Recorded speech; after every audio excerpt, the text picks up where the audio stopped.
Начинает Jari, Tammisto, главный исполнительный директор и президент компании Mobile Monday. Jari. Приветствуем Jari. Jari, you have 15 minutes. Can you do this? 15 minutes? Yeah. Too short? 16. 60, no.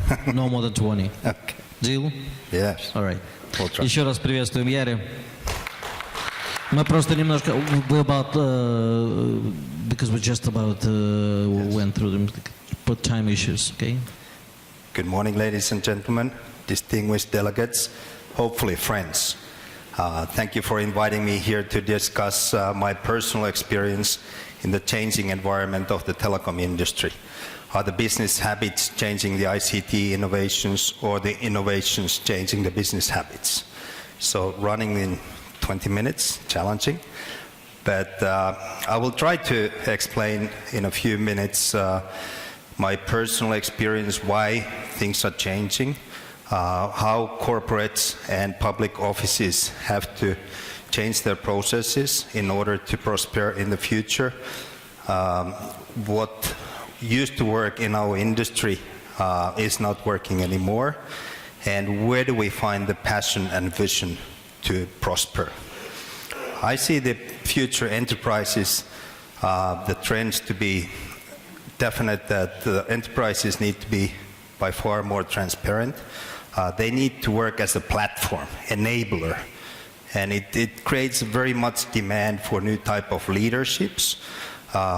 New innovations are happening if you can draw from communities to solve your issues.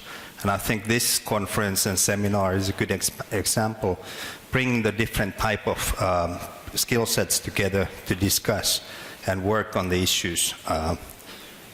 The telecom industry is phenomenal successful. It took us 27 years to build a $1 trillion business. And everything was focused on capacity and efficiency on processes. It was possible because the players were known to each other. I work in the standardization for 15 years, making the companies like Nokia prosper, being able to manufacture over 1,000 phones per minute, 24/7. And it was fascinating time.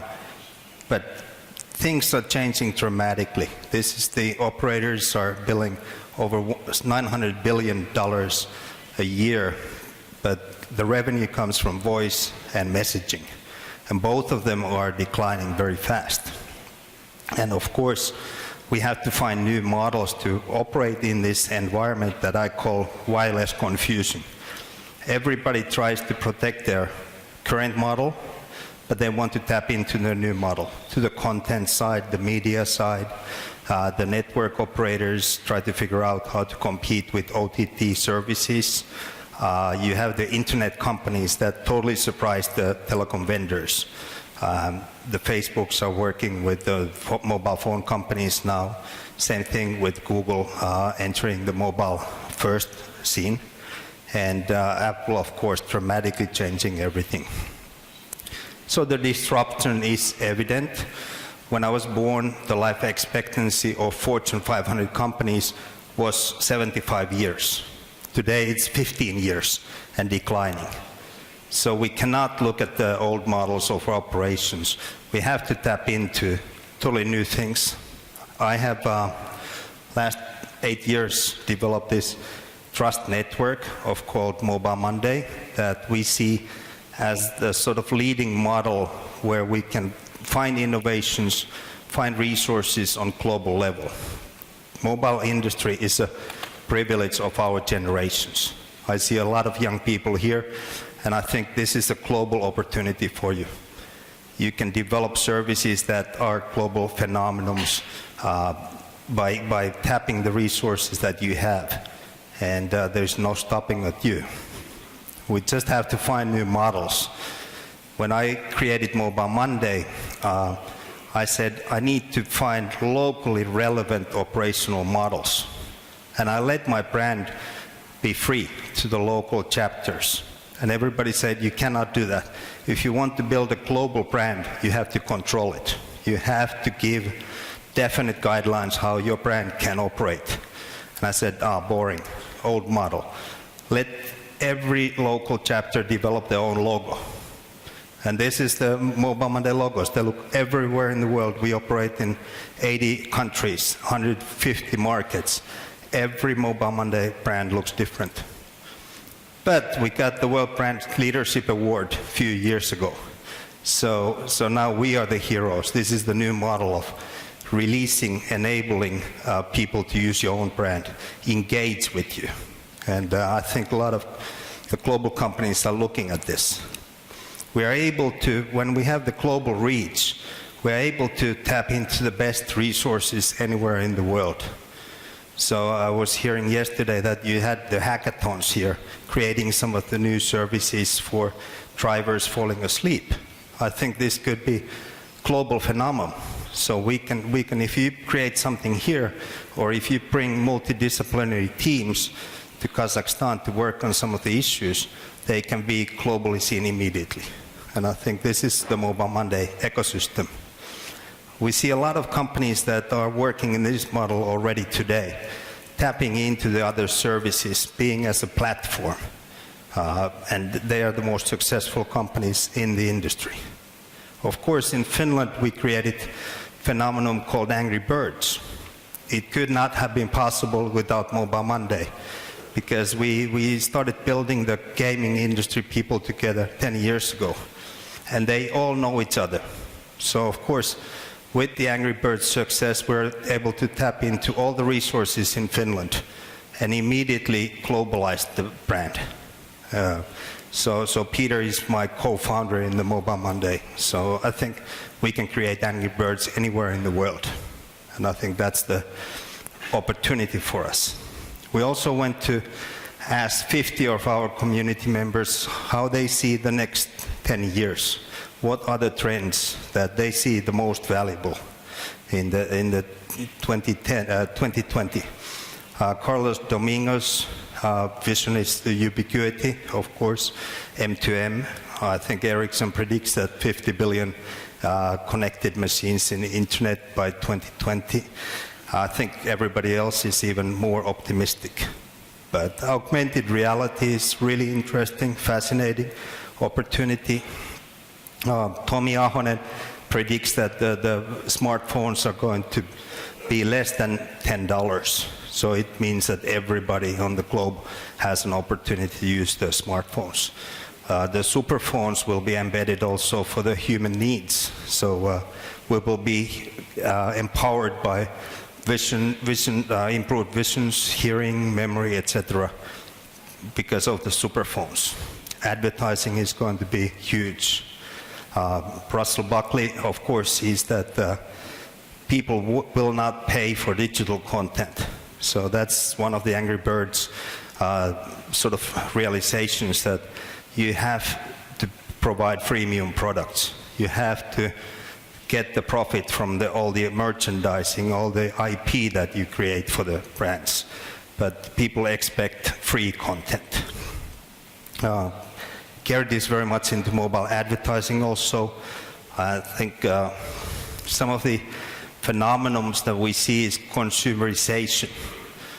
The business habits are changing because consumers are empowering the local corporate operational systems. And it's a very challenging thing, because this bring your own tools phenomenon is changing everything. And I think companies like Microsoft and Nokia are surprised because the people can choose the tools that they want in their corporate environment. It's a very risky thing because, of course, the CIOs have to figure out the privacy, the security for the operations in the corporates now. Totally different way. We see that the identity is going to be your currency. People are willing to share their identity, their preferences, their consumer habits in exchange for profits or merchandise that they get. And it's going to be a very challenging thing for service providers to start protecting the privacy. When the consumer wants to release all their information, all their contacts, and then they have to be protected by somebody. I think it's the telecom operators have a great chance on that. Same thing with banks, because the banks have to be reinventing themselves. We see the African M-Pesa phenomenon moving into every market, where the payment opportunities are provided by somebody else than the banks. Of course, tablets came a few years back. We thought it's only consumption of content. But now tablets are changing everything. We see that definitely all the education is going to be provided through the tablets. All the content can be provided to the tablets. Which country is first to move into this kind of educational, also we call gamification thing, because people want to be engaged when they learn. And I think that's, for countries like Kazakhstan, an opportunity. You don't have that old legacy in many things. You can create something new. And if you can engage the young people to learn, you can really develop the ecosystem. Where do the new ideas come from? This was debated in Finland last year because, of course, Nokia is laying off thousands of people. The government is laying off people. Everybody's laying off. So where do the new ideas come from? How do we build new companies? Whether it's crowdsourcing or whether it's top-down. And last year we created the model of Demola, which is really, the corporates are not innovating in-house anymore. They are still looking at the old process models where you are responsible to your supervisor, etc. You cannot release your innovative ideas. So we came with the model that the corporates are bringing issues, opportunities to new teams that are mainly university students that can tackle those issues. And I think this is my proposal to Kazakhstan. Bring the challenges to the global environment. Tap into the resources that we have on the global scene to solve some of the issues that you want to be solved. And I think this has to be done outside of the corporate environment, of the public environment, to bring new, fresh ideas and give them just tools to work with. And the Demola was developed year and a half ago in Finland, where the student teams tackle on the issues. And we basically had 90 projects last year, 350 students working on them. But we had 93% success rate of creating new companies, new opportunities. This year we are taking the Demola network to outside of Finland. So we have East European countries using the Demola model. I think we can create this as a global sort of innovation apparatus. And I think this is the benefit for Kazakhstan, definitely. So, in short, the future enterprise, future organizations need to open up. They will be opened up anyway because people have the global sharing possibility. They need to be engaging people, whether it's in-house people or external people. You need to engage. You need to bring the communities together. I think it's a very challenging thing for companies like Nokia that I'm very close to, because you still have totally the old organization model, but you have to build an ecosystem around you. And it's the biggest opportunity for the global companies. How do you revitalize the model that has worked so well for you for so long? And this is what we have done in Mobile Monday, created the global community, helping you to really bring new ideas to the global scene, get the really talented people on the global level to work on you, and support your ecosystem locally to prosper. Thank you very much.